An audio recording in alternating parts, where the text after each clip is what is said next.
దివ్యాత్మ స్వరూపులారా, పరమాత్మ జీవులను నడిపిస్తూ ఉంటాడు. ఏ జీవుడిని ఏ విధంగా నడిపించాలో, ఏ విధంగా అనుగ్రహించాలో, ఏ విధంగా లోకానికి ఉపకారం చేయించాలో అన్నీ నిర్ణయించేది ఆ పరమాత్మనే. మరి ఎందుకు ఆ విధంగా నిర్ణయిస్తాడు అని అంటే, ఆ జీవులు చేసుకున్నటువంటి కర్మ వలన. కర్మఫలాన్ని ఇచ్చి ఆ జీవుడు లోకానికి సేవ చేసేలా చేస్తాడు. ఈ సత్యానికి నిదర్శనమే విలియం గిల్బర్ట్. ఎవరు ఈ విలియం గిల్బర్ట్ అని అంటే, గొప్ప scientist. Galileo, Newton, Copernicus, Einstein, Pythagoras, ఏ విధంగా గొప్ప సైంటిస్ట్లో విలియం గిల్బర్ట్ కూడా అదే లెవెల్లో, ఒక మాటలు చెప్పాలంటే వాళ్ళని మించినటువంటి వాడు విలియం గిల్బర్ట్. ఎన్నో రహస్యాలను విలియం గిల్బర్ట్ లోకానికి చెప్పడం జరిగింది. భూమి ఒక గొప్ప అయస్కాంతము అని నిరూపించాడు. భూమి తన చుట్టూ తాను తిరుగుతూ సూర్యుని చుట్టూ తిరుగుతూ ఉన్నది అని చాలామంది సైంటిస్టులు చెప్పారు, కొంతమంది నిరూపించారు కూడా. కానీ భూమి ఎందుకు తిరుగుతూ ఉన్నది చూసారా? ఈ పాయింట్ పట్టుకున్నాడు గిల్బర్ట్. ఎందుకు భూమి తిరుగుచున్నది, భూ భ్రమణానికి కారణమేమిటిది అన్నటువంటి క్వశ్చన్ పడింది. దాని మీద ఇన్వెస్టిగేషన్ చేశాడు. ఎందుకు భూమి తిరుగుతూ ఉన్నది అని అంటే, డ్యూ టు ద మ్యాగ్నెటిజం వలన, అంటే అయస్కాంత తత్వం వలన భూమి తిరుగుచున్నది అని నిరూపించినటువంటి first scientist in the world is William Gilbert. Kepler సూర్యుని చుట్టూ గ్రహాలు తిరుగుతూ ఉన్నాయి, ఆ గ్రహాలన్నీ కూడా గుండ్రంగా కాదు ఎలిప్టికల్గా తిరుగుతూ ఉన్నాయి అని సైంటిఫిక్గా నిరూపించాడు. దానికి ముందు కోపర్నికస్ ఏమన్నాడంటే, సూర్యుని చుట్టూ గ్రహాలు తిరుగుతూ ఉన్నాయి గుండ్రంగా అన్నాడు. కెప్లరు తాను ఇన్వెస్టిగేషన్ చేసి, పరిశోధన చేసి ఏమన్నాడంటే, గుండ్రంగా కాదు ఎలిప్టికల్గా, అంటే కోడిగుడ్డు ఏ విధంగా ఉంటుందో ఆ విధంగా తిరుగుతున్నాయి అని నిరూపించాడు. అలా నిరూపించడానికి లీడ్ ఇచ్చిన వారు ఎవరు అని అంటే విలియం గిల్బర్ట్. ఎందుకు అని అంటే, అసలకు గ్రహాలు కూడా ఎందుకు తిరుగుతున్నాయి సూర్యుని చుట్టూ అని అంటే, డ్యూ టు ద మ్యాగ్నెటిజం అన్నాడు. దాన్ని పట్టుకున్నాడు కెప్లర్. అంటే అయస్కాంత సిద్ధాంతాన్ని ఉపయోగించి కెప్లరు కనిపెట్టేశాడు. అలా కనిపెట్టడానికి కారణం ఎవరు అని అంటే గిల్బర్ట్. చూసారా ఎంత గొప్ప లీడ్ ఇచ్చాడు. ఈ యొక్క గిల్బర్ట్ ఎంత గొప్ప సైంటిస్ట్ అంటే, అంతటి ఫిలాసఫర్. అది కేవలం సైంటిస్ట్ అయిన వాడు కనుక్కునేది చాలా తక్కువ. If the person will become philosopher, after that వాడు సైంటిస్ట్ అవుతాడు. మనసు పనిచేస్తేనే ఏమవుతుందంటే పరిశోధన మొదలవుతుంది. అట్లా ఫిలాసఫర్ మరియు సైంటిస్ట్ అయిన వాడు ఎక్కువ కనుక్కుంటాడు. ఈ యొక్క గిల్బర్ట్ గొప్ప ఫిలాసఫర్, అందుకనే తాను కనుక్కోవడం జరిగింది. ఒక అద్భుతమైన మాట చెబుతాడు. అసలు భూమి యొక్క ఆత్మ ఏమిటిది అని అంటే మ్యాగ్నటిజం అన్నాడు. అద్భుతమైన మాట చూసారా. The soul of the earth is magnetism అన్నాడు. ఒక గొప్ప సీక్రెట్ను లోకానికి అందించాడు గిల్బర్ట్. చూడండి, క్రీస్తుకు ముందు 624 సంవత్సరంలోన థేల్స్ ఒక మాట అన్నాడు. ఈ ప్రకృతి అంతా కూడా సజీవమే, అయస్కాంతములో కూడా జీవమున్నది. Because the magnet is attracting to the some object. What is that meaning? దాంట్లో కూడా జీవమున్నది అన్నాడు. దాన్ని లీడ్గా తీసుకున్నాడు విలియం గిల్బర్ట్. చూసారా, అంటే బిఫోర్ క్రీస్తు 624లో థేల్స్ అన్నటువంటి గ్రేట్ సైంటిస్ట్ అండ్ ఫిలాసఫర్ చెప్పినటువంటి చిన్న లీడ్ని తీసుకున్నాడు. వాట్ ఈస్ సేయింగ్ అని చెప్పేసి దాన్ని పట్టుకొని సిద్ధాంతాన్ని ఎస్టాబ్లిష్ చేశాడు గిల్బర్ట్. భూమి గొప్ప అయస్కాంతము అని చెప్పడం జరిగింది. అసలు భూమి యొక్క ఆత్మయే మ్యాగ్నెటిజం అన్నాడు. చూడండి, వాస్తవంగా ఈ విశ్వానికి కేంద్రము, సెంటర్ పాయింట్ భూమి అని చాలామంది సైంటిస్టులు భావించారు. కానీ గెలీలియో నిరూపించాడు ఏమని? సూర్యుడు ఈ విశ్వానికి కేంద్ర బిందువు అని నిరూపించాడు. మరి ఎలా నిరూపించాడు అని అంటే with help of the lead of the William Gilbert. ఎందుకని అంటే గిల్బర్ట్ చెప్తాడు, ఈ విశ్వానికి భూమి కేంద్రం కాదు, ఏదో ఒక శక్తివంతమైనటువంటి పవర్ఫుల్ ప్లానెట్ ఉన్నది అన్నాడు.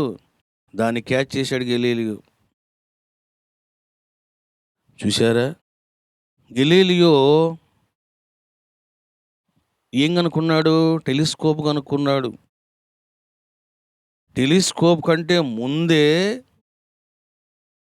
William Gilbert electroscope కనుక్కున్నాడు. చూడండి, ఎందుకంటే గెలీలియో కంటే 20 సంవత్సరాలు పెద్దవాడు. ఎవరు? గిల్బర్ట్. గెలీలియో తన యొక్క టెలిస్కోప్ని ఉపయోగించి చాలా విషయాలు చెప్పాడు. Without using telescope he told so many secrets about sun and నక్షత్రాలు. చూసారా, స్టార్స్ గురించి, నక్షత్రాల గురించి ఎన్నో రహస్యాలని చెప్పాడు. వాటినే గెలీలియో లీడ్గా తీసుకున్నాడు. ఒక మ్యాగ్నెట్ ఎట్లా తయారవుతుంది అని విషయంలోన చెబుతాడు గిల్బర్ట్. ఈ భూమిలోన లోడ్ స్టోన్ అన్నటువంటి ఒక రాయి దొరుకుతుందంట. చూడండి, భూమిలోన అనేక ఖనిజాలు దొరుకుతాయి. అదేవిధంగా లోడ్ స్టోన్ అన్నటువంటి ఖనిజం ఏమిటిది అంటే అదే అయస్కాంతము, మ్యాగ్నెటిజం అని అంటారు. అసలుకి ఈ మ్యాగ్నెట్ అనే పదం ఎందుకు వచ్చింది అని అంటే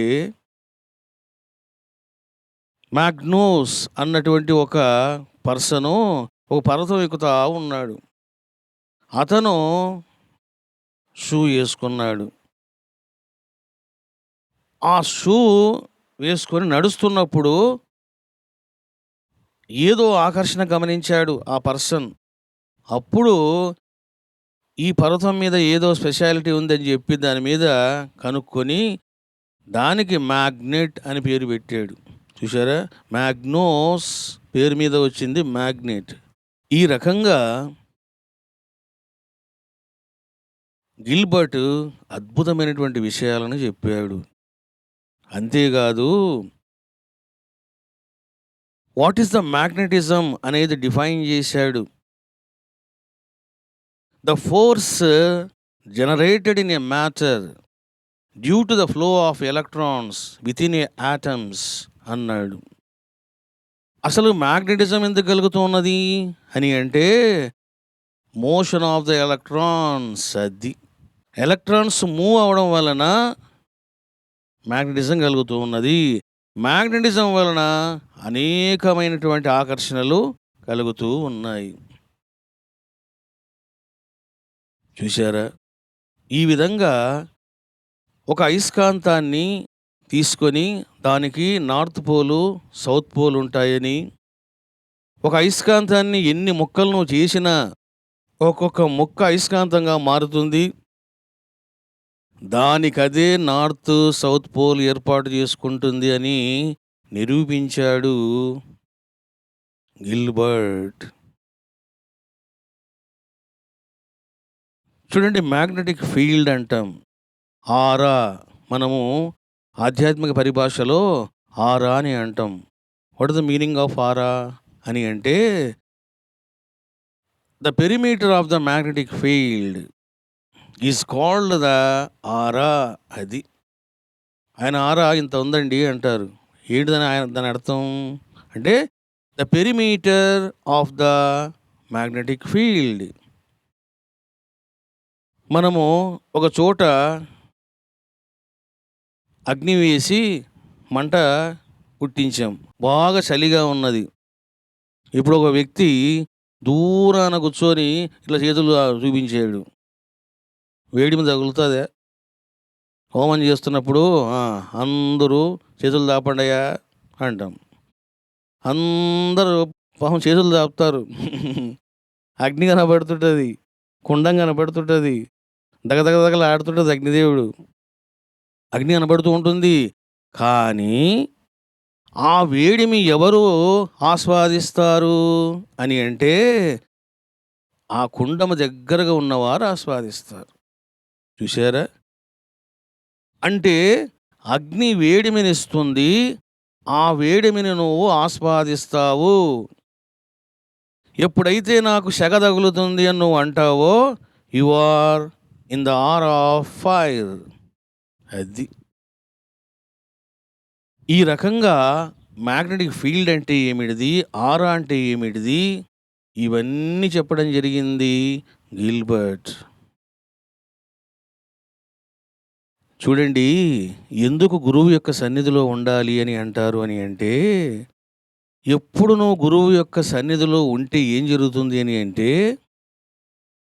ఆ యొక్క ఆరాలో నువ్వు ఉంటావు. ఆరాలో ఉంటావు అంటే అర్థం ఏమిటిది? మ్యాగ్నెటిక్ ఫీల్డ్లో ఉంటావు. ఏ విధంగా అయితే అగ్ని దగ్గర ఉంటే సెగ తగులుతూ ఉంటుందో, సిద్ధ గురువుల దగ్గర నువ్వు సేవలు చేస్తున్నప్పుడు, ఆయన ఆరాలో నువ్వు ఉన్నప్పుడు సో మెనీ బెనిఫిట్స్ నీకు వస్తూ ఉంటాయి. శక్తి వస్తూ ఉంటుంది, గుణాలు మారిపోతూ ఉంటాయి, మనసు ప్రశాంతం అవుతూ ఉంటుంది, మనసు నిశ్చలమవుతూ ఉంటుంది, మంచి ఆలోచనలు వస్తాయి, వైరాగ్యం కలుగుతుంది, మనసు అంతర్ముఖం అవుతుంది. చూశారా? అందుకని గురు సన్నిధిలో ఉండండి అని ఎందుకు చెబుతారు? This is the reason. Because if you stay in front of guru, you will be in the aura of guru. నువ్వు ఆ ఆరాలో ఉంటావు, ఆ మ్యాగ్నెటిక్ ఫీల్డ్ను అనుభవిస్తూ ఉంటావు. చూడండి, ఒక వ్యక్తి చెయ్యి కొట్టుకుంటూ ఉంటుంది, ఆయనకి నరాల బలహీనత ఉంటుంది. ఆయన ఎక్కడో ఉంటాడు, నేను ఇక్కడ కూర్చుంటాను. ఆయన చెయ్యి కొట్టుకోవడము అన్న విషయం నాకు తెలియదు. ఎప్పుడైతే నా దగ్గరకు వచ్చి కూర్చుంటాడో ఇంకా ఆయన కొట్టడం మానేస్తాడు. ఇదేంటి స్వామి దగ్గరికి వచ్చినాక నా వేళ్ళు కొట్టడం లేదే అనుకుంటాడు. అక్కడ ఆగిపోతుంది, నా దగ్గర స్టార్ట్ అవుతుంది, నేను కొడతాను ఇంకా. చూసారా ఏమిటిది అని అంటే, మ్యాగ్నెటిక్ ఫీల్డ్. ఈ రకంగా మీరు అర్థం చేసుకున్నారు ఏమని? ప్రతి మనిషికి, ప్రతి వస్తువుకు, ప్రతి అణువుకు మ్యాగ్నెటిక్ ఫీల్డ్ ఉంటుంది. నువ్వు దాన్ని అనుభవించాలి అంటే ఆ డిస్టెన్స్ నువ్వు మెయింటైన్ చేయాలి. చూడండి, విలియం గిల్బర్ట్ కష్టపడి చదువుకున్నాడు. ఈ రకంగా గిల్బర్ట్ ఒక మంచి జ్ఞాని కావడము జరిగింది. చూడండి, ఎన్నో విజయాలను సాధించిన తర్వాత గిల్బర్ట్‌ను ఒక వ్యక్తి ఒక మంచి ప్రశ్న అడుగుతాడు. మీ విజయాలకు కారణం ఏమిటిది? మీరు చాలా విషయాలు కనుగొన్నారు అని చెప్పడం జరిగింది. చూడండి, ఈ రకంగా ఇట్లా అడిగినప్పుడు అప్పుడు చూడండి గిల్బర్ట్ చెప్తాడు. అద్భుతమైనటువంటి మాట చెప్తాడు గిల్బర్ట్. నీవు పుస్తకాలలోన అన్వేషిస్తున్నావు. Don't investigate in the books. You have to investigate on the things అంటాడు. అంటే మనం ఆధ్యాత్మిక జీవితంలో చెబుతూ ఉంటాం ఏమని అంటే, నువ్వు హృదయంలో అన్వేషించాలయ్యా, గ్రంథాల్లో కాదు అని అంటాం కదా. ఆ విధంగా గిల్బర్ట్ అంటాడు, నువ్వు పుస్తకాల్లో అన్వేషణ చేయమాక. ఏం చేస్తున్నావు నువ్వు? ఊరికే పుస్తకాలు చదువుతా ఉన్నావు, నిద్రపోతూ ఉన్నావు. పుస్తకాలు చదివితే నీకు ఏం జ్ఞానం రాదు. Investigate on things. ఒక పదార్థం తీసుకో, దాని మీద నువ్వు పరిశోధన చేయి, ప్రయోగాలు చేయి. అప్పుడు నువ్వు విషయాన్ని కనుగొంటావు అని చెప్పడం జరిగింది. ఈ రకంగా మీరు చక్కగా అర్థం చేసుకున్నారు.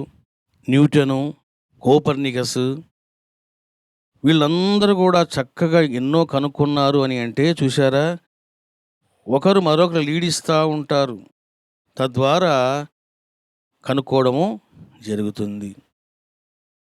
అంటే మ్యాగ్నెటిక్ ఫీల్డ్ విషయంలోన అద్భుతమైనటువంటి ప్రయోగాలు చేయడం జరిగింది గిల్బర్ట్. అందుకే గిల్బర్ట్ని ఏమంటారు అని అంటే ఫాదర్ ఆఫ్ ద మ్యాగ్నెటిజం అని అంటారు. ఫాదర్ ఆఫ్ ద ఎలక్ట్రిసిటీ అని కూడా అంటారు. అసలకు ఎలక్ట్రిసిటీ అన్నటువంటి పదాన్ని ఎస్టాబ్లిష్ చేసినటువంటి సైంటిస్ట్ ఎవరు అని అంటే గిల్బర్ట్.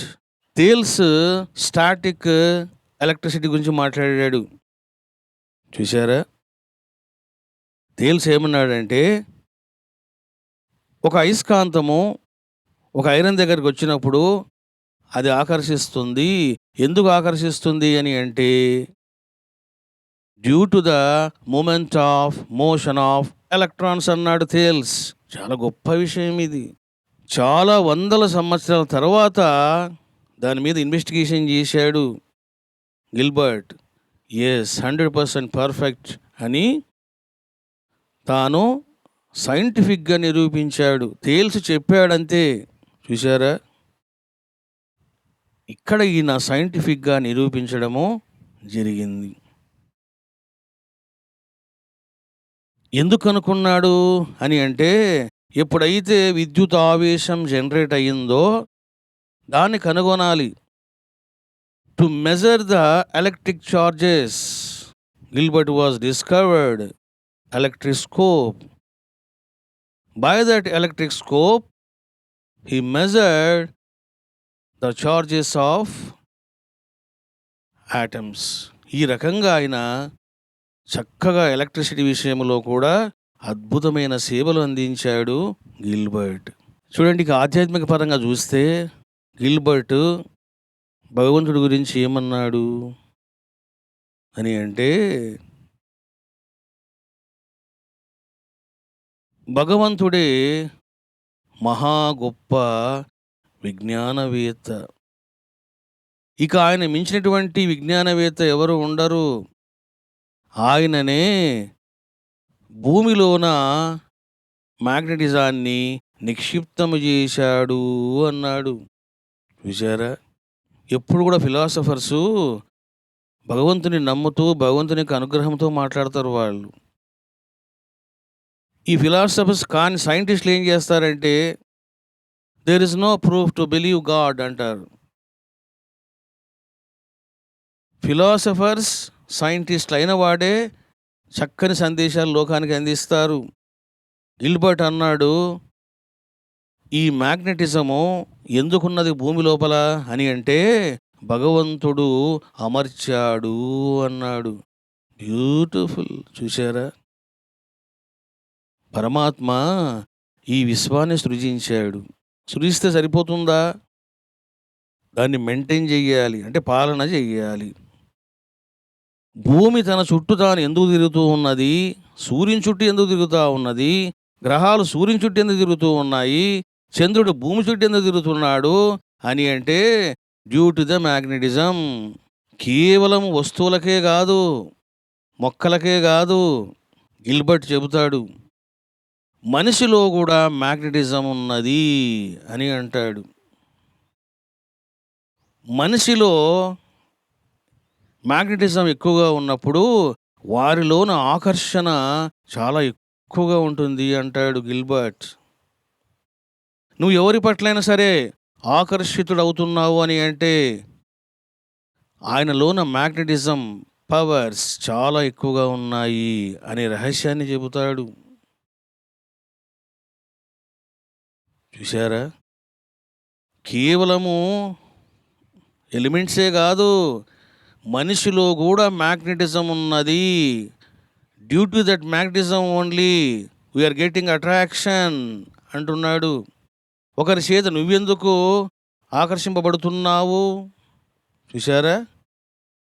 నువ్వు ఆకర్షించబడము, ఇతరుల చేత నువ్వు ఆకర్షించబడడం, ఈ రెండు కూడా ఎందుకు జరుగుతున్నాయి అంటే మ్యాగ్నెటిజం అని అంటాడు.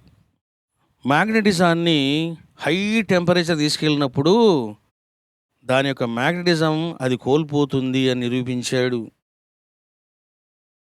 వెల్లుల్లి మీకు తెలుసు, బాగా తింటుంటాం రోజు. ఈ వెల్లుల్లిని తీసుకొని మ్యాగ్నెట్ మీద బాగా రుద్దారనుకోండి, గిల్బర్ట్ అంటాడు దాని యొక్క అయస్కాంత శక్తిని కోల్పోతుంది అన్నాడు.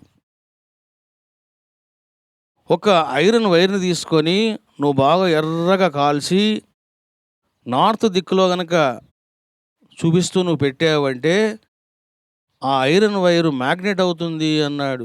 ఈ రకంగా ఎన్నో అద్భుత ప్రయోగాలు చేశాడు విలియం గిల్బర్ట్. తాను డీమ్యాగ్నెటిజం అన్నటువంటి ఒక గ్రంథాన్ని రచించాడు. దాంట్లో అనేక విషయాలను చెప్పడం జరిగింది. వీలున్నప్పుడు మీరు చదువుకోండి. మేమెక్కడ చదువుతామండి? ఉన్న పుస్తకాలే గూట్లో ఉన్నాయి, వాటిని ఇంకా ఓపెనింగ్ చేయలేదు అని అనుకోకూడదు.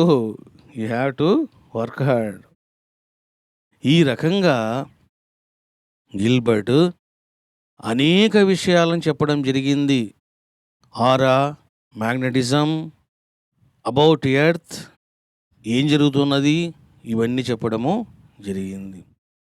మరి ఈ క్లాసు వలన అసలుకి మనమేం తెలుసుకోవాలి అని అంటే, you have to improve your magnetism powers. అది ఏందో విలియం గిల్బర్ట్ అంటమ్మా అయస్కాంతం కనుక్కున్నాడంట, కొనుక్కొని వస్తానులే. దానివల్ల నీకు దమ్మిడి ప్రయోజనం లేదు, పిల్లలు ఆడుకుంటారు. అయితే ఇక్కడ నువ్వు ఏం నేర్చుకోవాలి అని అంటే, you have to improve your magnetism abilities. ఎలా వస్తుంది అది అని అంటే, నువ్వు ధ్యానం చేస్తే వస్తుంది. చూడండి, ధ్యానంలో కూడా ఏం జరుగుతుందంటే, మెడిటేషన్ కూడా మ్యాగ్నెటిజం ఇంకేమీ లేదు. పరమాత్మ ధ్యానం చేస్తూ ఉన్నావు, ఏం జరుగుతుంది అని అంటే, చూసారా, భగవంతుని యొక్క గుణాలు, ఆయన యొక్క లక్షణాలు, ఆయన యొక్క పవర్సు నీకు ఆపాదించబడుతూ ఉంటాయి. ఐరన్ తీసుకొని మ్యాగ్నెట్ మీద రుద్దుతున్నాం అనుకోండి, ఏమవుతుంది? Iron will become magnets.